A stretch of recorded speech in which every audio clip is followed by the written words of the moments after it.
All right, so I just watched the Halloween Ends trailer. Let me know if you've seen the Halloween Ends trailer and what you think of it. Now, right off the bat, I thought it looked a bit monotonous, like we're seeing the same thing over and over. It was a short trailer. It was more of a teaser, really. They don't give you much information to go on, just, you know, Laurie and Michael going at it. You see a couple other characters right there. Obviously, there are probably going to be some ones that are going to be fodder for Michael and ramp up the kills a bit. I did like the scene in the sewer with the hand. I thought that was pretty cool. And you see another hand shot with Michael, you know, getting stabbed by Laurie. And I do like the scene where he grabs Laurie and tries to put her like hand in like the garbage disposal. I thought that was a pretty neat one. But and then the shot where he first opens the door and Laurie's right there with the gun waiting. You see the jack-o'-lantern behind her. And the outfit too, that looked familiar, but it doesn't give you much to go on. And I love Halloween 2018, but Halloween Kills was a dumpster fire for me. It was a huge step backwards. I felt like it was just such a mess. The flashbacks were cool, a couple of the kills were cool, but pretty much, and the score too, but pretty much everything else didn't work. It felt like a parody. It felt like that Geico slasher parody commercial where they're like running from the kill and they're like, let's go into this running truck right here. And they say, no, what are you doing? Let's go hide behind this wall of chainsaws. That's what that movie felt like to me, Halloween Kills. It was just a disaster for me. But a lot of people loved it. A lot of people were saying it was like the second best movie in the franchise, which is mind-blowing to me. It's the second worst in the franchise. So I'm hoping Halloween Ends will, you know, make amends for Halloween Kills and they'll learn from some of the fan backlash. But maybe I'm in the minority. I feel like I am. I feel like I've heard mostly praise for Halloween Kills. Let me know what you think of Halloween Kills. Did you like it? Did you hate it? Did you love it? I mean, there could be middle ground, but I also felt like the one storyline for the other escapee at the hospital, that could have been just cut out. It just felt unnecessary, superfluous, and just dragged the film down a bit. But Halloween Ends, I'm hoping for good things, but let's be honest. Regardless of what this trailer looked like, we were all going to go see it. I mean, we're going to all check it out. It's good to see another Halloween film coming out. You know, it's Halloween Ends, but there are, like, all the other films, like the final Saw chapter and all those ones, they're going to make more. It's all about making money. It's a popular franchise, so down the line, we'll probably see some more in this franchise. But I'm curious to see what they're going to do. Are they going to play, you know, the Silver Shamrock kind of aspect up with the masks and stuff? They could do something there. You know, they could do a possession theme, which, you know, again, you've seen the cult Thorn, all the different themes that they can do. They can add stuff in for this one, Halloween Ends.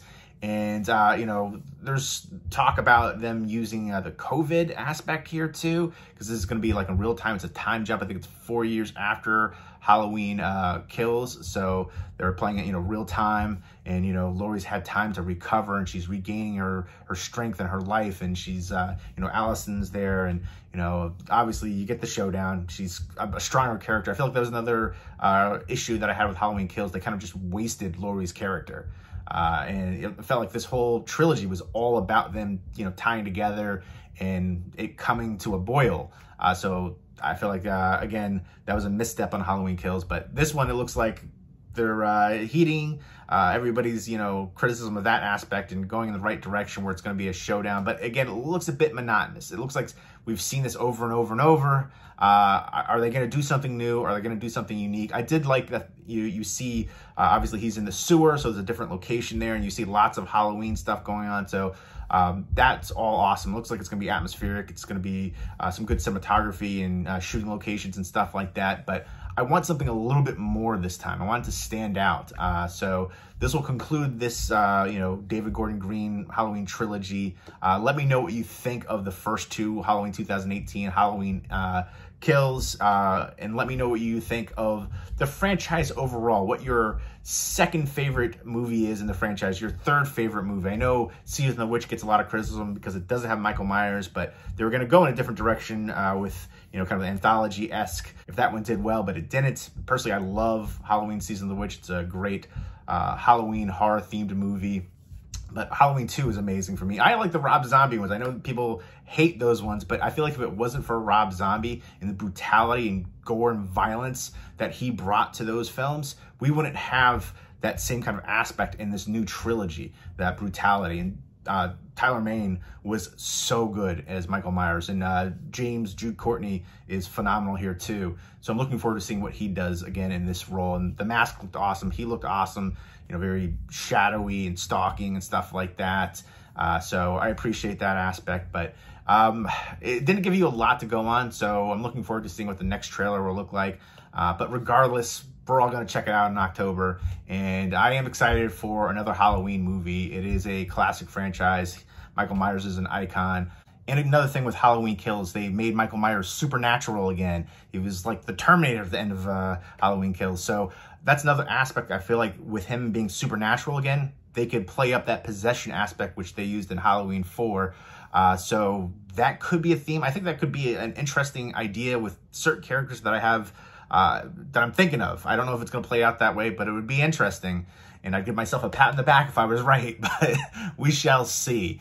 These are just, you know, my thoughts from checking out the trailer, just kind of like an immediate thing, reaction, just reactionary thoughts. And I'm definitely excited for it. It's nice to see this trailer. Again, I'm very critical of Halloween Kills, but I loved Halloween 2018. I'm just excited to see another one in this franchise. Like, I'd love to see more classic horror franchises like this alive and doing well, like Friday the 13th. I would love to see that one get a snowy setting release. Again, the first one was shot here in New Jersey. It snows here, and even in New York, you know, Jason Takes Manhattan. It snows in New York. I know Victor Miller recently won a court case, so I'm not sure what's going to happen with that franchise, but I would love to see that continue. And Nightmare on Elm Street as well. These are classic horror franchises, iconic, the top 3 really. So this is the main one that we have, and we have to, you know, show it some love so they can continue and support these ones, so they can see that there are fans out there that want to see these films. So that's what I plan on doing. And even when I'm critical of, you know, Halloween Kills, I still talk about certain praise that I have for it as well. And I'm going to do that. You know, I feel like it's all subjective here, but I always want to point out other things that maybe some people can enjoy, even though I didn't. Hopefully it ends well. It maybe will add something to the mystique from this trilogy. I'm hoping that'll be the case. Let me know what you think. Let me know if you have any ideas of where it may head, if they're going to use you know, some different concepts here. Thorn calls possession. Maybe they'll do some kind of something with the silver shamrock masks too. There's a lot of ideas that they can do, and I'm looking forward to seeing how they mix kind of the Halloween mythology and the characters and making something new and creative in its own here. But also, you know, I like the idea of it doing present day too. So how that will combine, we shall see. But let me know, again, if you've seen the trailer and what you think of it. And I'll put the link down below for the trailer. And leave me all those comments down below, and I hope everybody's doing well. Take care.